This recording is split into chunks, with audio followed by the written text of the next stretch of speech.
Hi everybody, welcome back to Spruverse, my scale model universe. And this is part 2, the final part of my build the 1/12 scale speed bike and scout trooper from Bandai. And for those of you who didn't check out the first part, please go back and do that, because it sets everything up and explains why I'm doing this. Anyway, for those of you who are just joining me, please like and subscribe. Welcome, and let's dive right in. So today I'm starting with the diorama.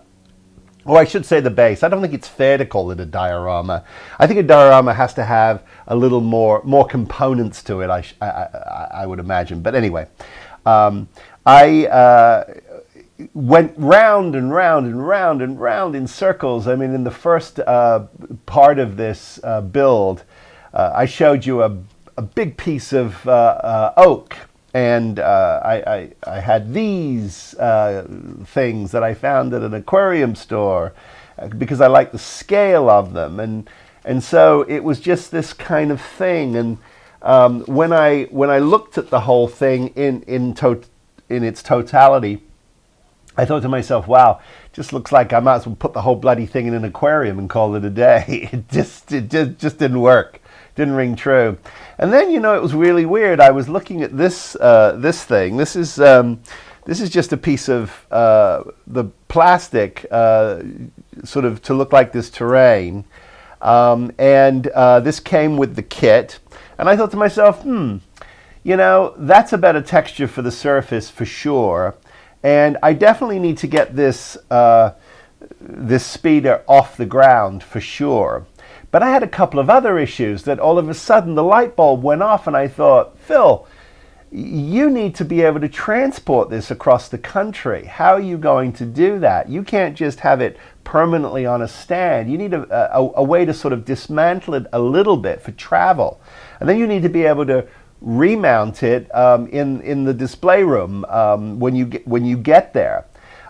So, you know, try to make life a little easier for yourself in terms of how you're going to do that. So that started to play into my thought process as well.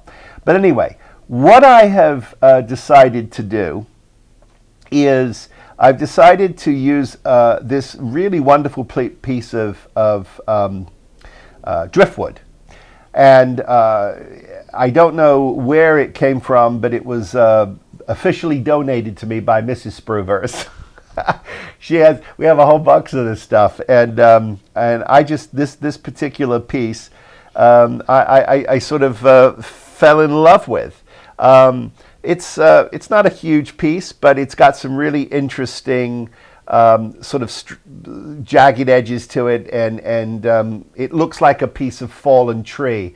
And I imagine the speeder sort of whistling over this, and so I thought, okay, that works for me. And then what I realized was that, yeah, I could go out and get a piece of, you know, clear rod that I would have to drill into this thing. But I'm thinking to myself, well, why would I do that? Because Bandai were already kind enough to give you some display points. One of those display points, interestingly enough, is actually in the side of the speeder. It's actually here, and what you can do is you can actually pull that plug off, and the idea is you would put your piece of your clear piece of plastic, which is what this is here, into the model, and then plug it into this piece of plastic here. And I thought to myself, you know, wow, okay, so I've got the makings of this stand, so why don't I just sort of take advantage of what they're already giving me and see if I can expand upon it? So that's what I did. I took this piece here, and again, I'll show you here. This is the clear rod stand, and I found a little divot. I'll tip this up so you can see. I found this sort of divot, natural divot in the wood. And I sat the little stand in there, and I put some 5-minute epoxy in there yesterday, and that has set up beautifully. It's rock hard. And so now I've got a really solid sort of base for my speeder. Now this morning I put some 5-minute epoxy on under the sort of the flesh of this flat piece here, and also on the toe here, and I think that's more than enough to hold it in position. And I think what you can see here, and I'll sort of do this gingerly, is you sort of carefully, and I'm imagining myself, you know, taking it out of its travel box, and then arriving, and then, you know, having that. And so, you know, that's what you get. I think that is a winner. And I'm really sort of happy with that, and it makes sort of sense to me. I've been doing a lot more work on my Scout Trooper here, and he's being sufficiently scuffed and aged and chipped and damaged to the best of my ability based on what I've been seeing, you know, from the various different frame grabs. He has a couple of actual decals on him. One is right here on the nose, and that's settled down quite nicely. It could have been a lot better, but, you know, to the eye, it looks pretty good. And then I put some mud effect on his boots, because obviously flying through the forest on this thing, I would imagine if it's wet or there's any kind of you know, pressure from the back of this engine sort of souping up, that you would obviously get mud stains on these boots. And so I have sufficiently stained his boots. His gun is ready to go. I won't put that in his holster yet because I don't want to lose it. And I did use some shading on the black fabric parts, sort of grade him down sufficiently, and I might do a little more. You know, you can just keep on going. But the one thing I did notice, which is really curious, is once you've sort of got his head in position, sort of staring at you through those tinted glasses. I mean, these glasses are just fantastic, and there's something pretty intimidating about that, and it kind of distracts you from everything else. I don't know. There's something kind of wacky about it. But anyway, he's going to sit quite nicely on the bike. You know, you have to put his hands in position, and he's not perfect, but you'll get an idea of how he's going to look. Not very helpful. Here, let's see if I can put him, turn him to camera for you. There. Anyway, he's sitting on the bike quite nicely in the position that I think makes certainly a lot of sense for me. So anyway, what I want to do now is I want to sort of continue on with the diorama. So I'm very happy with the plan to sort of present the speeder bike. I'm going to put it out the way so that I don't do something stupid, which is, you know, definitely like me. Let me get this out the way as well, because we don't need that. And what we're going to do is we're going to dive in with sort of putting an earth surface on this. Now, there's a ton of ways to do it. You could just paint this surface. That would be perfectly acceptable. You could use plaster of Paris. You could use paper mache. You could use epoxy sculpt, clay. I mean, there's a million ways to do it. But I happen to have a couple of jars of this on the shelf, and I don't remember why I bought them or when I bought them. But it's from AK, and it's Terrain's Dark Earth, and it is a sort of a pre-mixed paint substance. Now, you know, I don't know if I got these for a gift. I can't remember, because full disclosure, they're not cheap, and I'm not recommending anybody go out and buy this because there's so many other good ways to do this. So please, I don't want you to think that you show up here and all of a sudden, you know, it's like, oh, well, you've got all this expensive stuff. I do, because in some ways, Spruverse is a little bit of a test kitchen as well. So I do like to take things and just test them and see what they're like, so that you have a frame of reference in case you decide it's something you want to treat yourself to or use in the future. But there's a million products out there, especially in the HO Railway scenery department. So many good companies make great stuff for terrain that you're not going to be short of ways to actually get a surface on this. So anyway, I've gone on long enough about this stuff. It is an acrylic paint. It definitely smells sort of... let me put you on B camera so we can see this going down.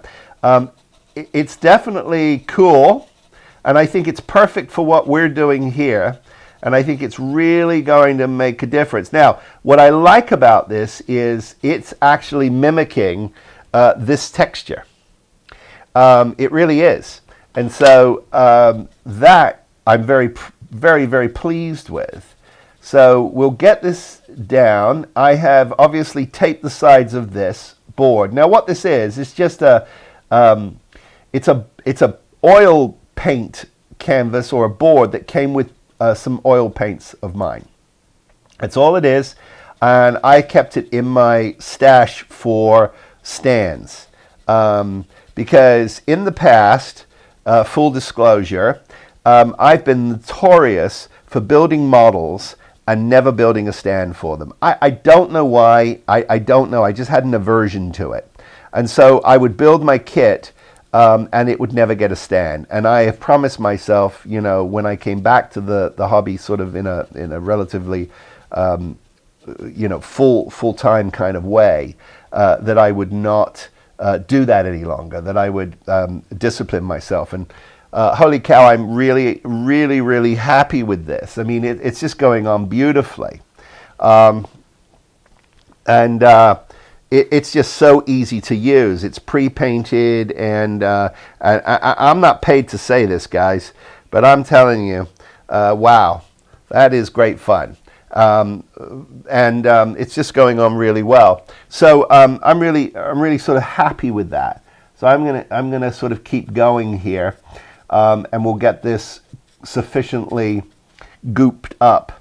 And what I like about this is once this is down, I can start adding grasses to it. I can do whatever I want. You know, I can get. I'm going to get my airbrush in here, and I'm going to start sort of getting some shades, different shadings, and that sort of a thing. Excuse me, guys. I apologize.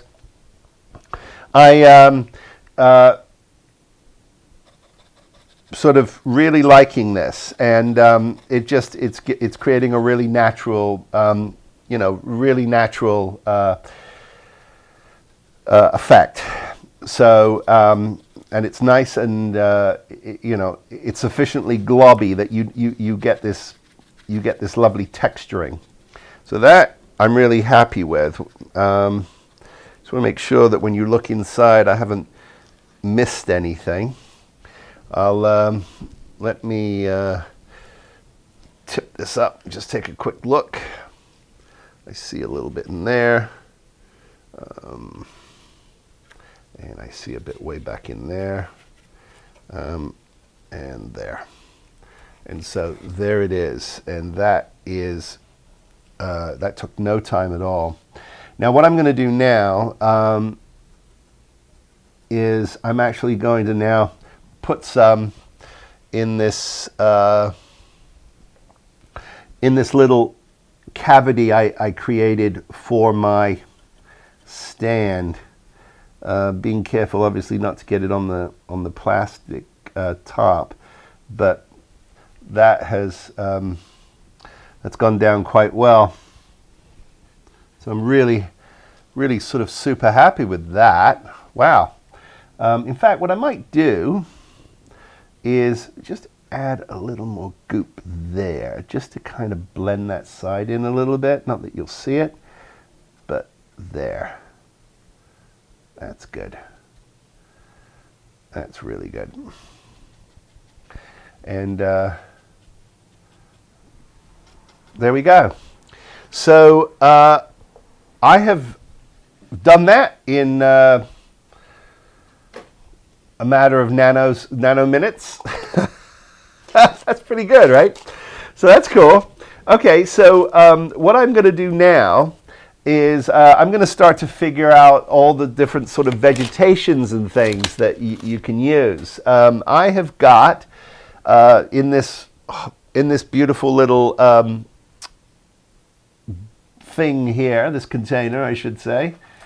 Can't speak today. I've got whoops. I've got a fern. I've only got one left. I've got a few. I've got some ivy that I'll put on that tree, so that's all very good.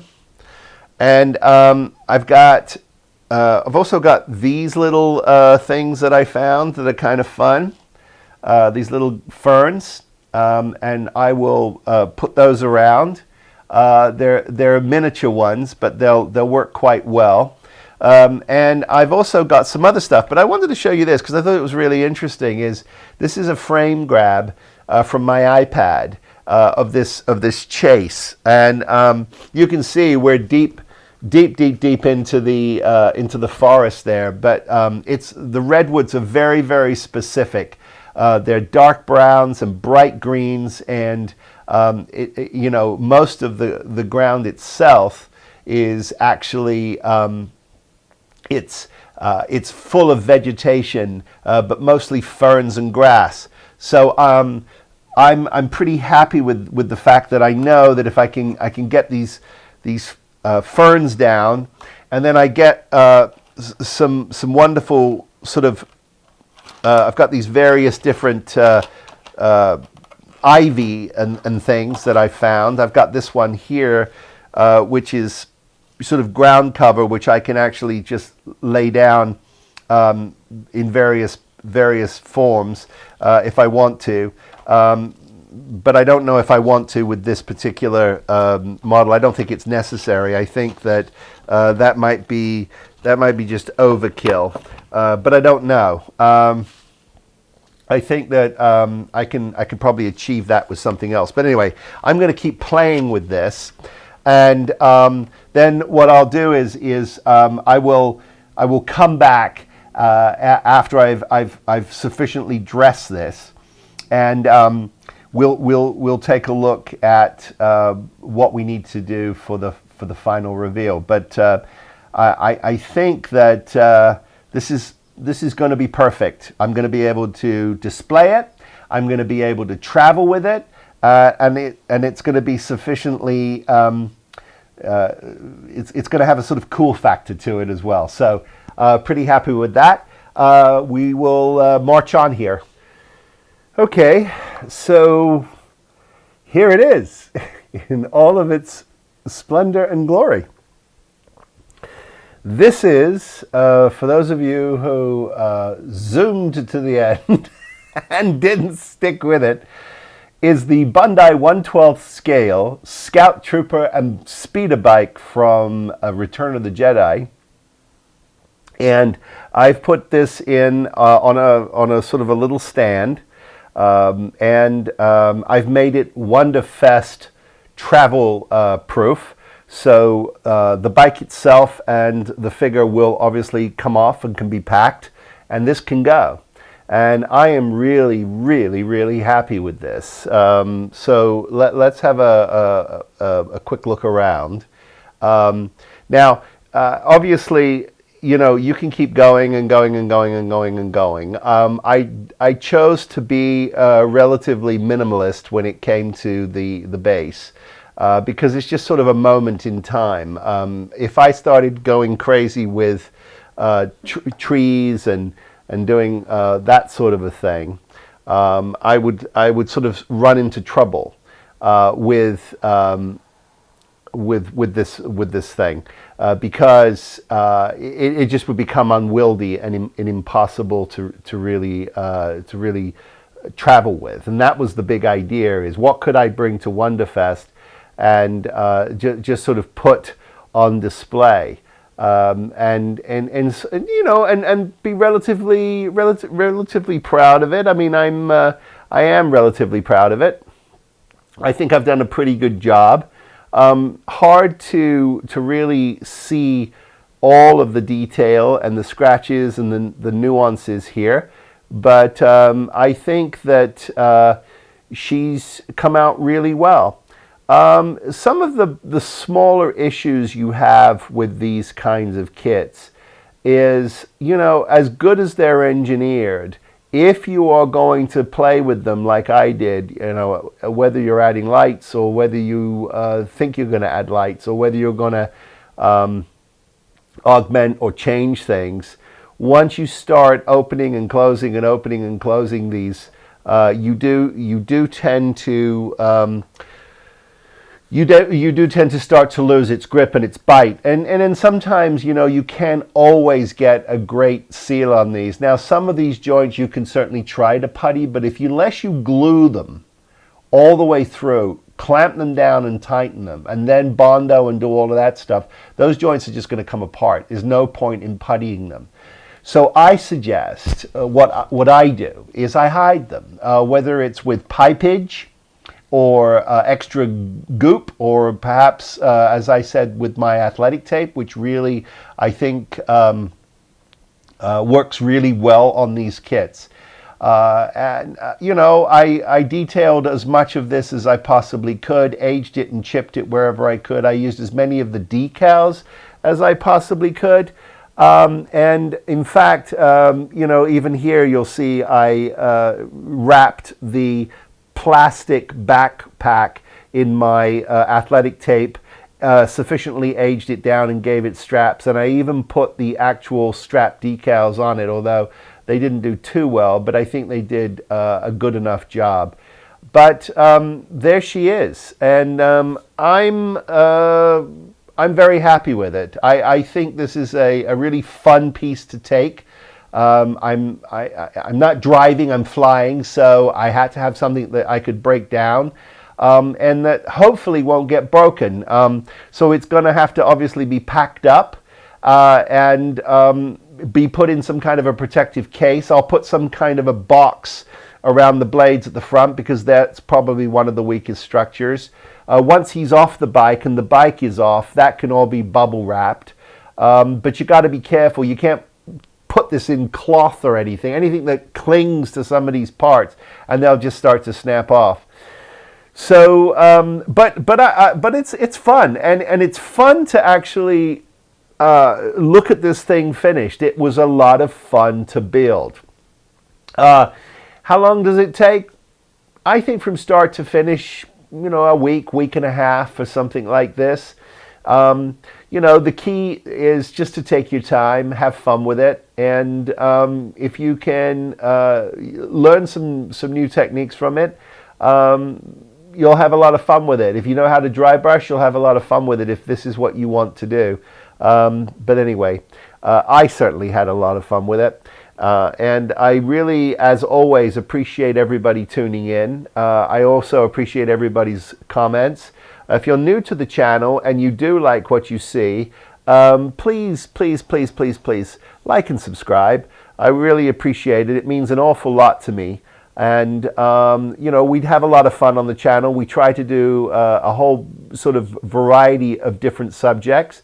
And this one, I think, you know, is back to Star Wars. We'll stay in the Star Wars, Star Trek world always. And, of course, I love Irwin Allen and Lost in Space and all kinds of other things like that. So we're always on the hunt for something fun. And I've also got a bunch of subscribers who send me recommendations as well. And some of them I actually pick up on. I actually go ahead and order those kits because, hey, you know, you never know. And if I don't build them, they're certainly going to be in the stash.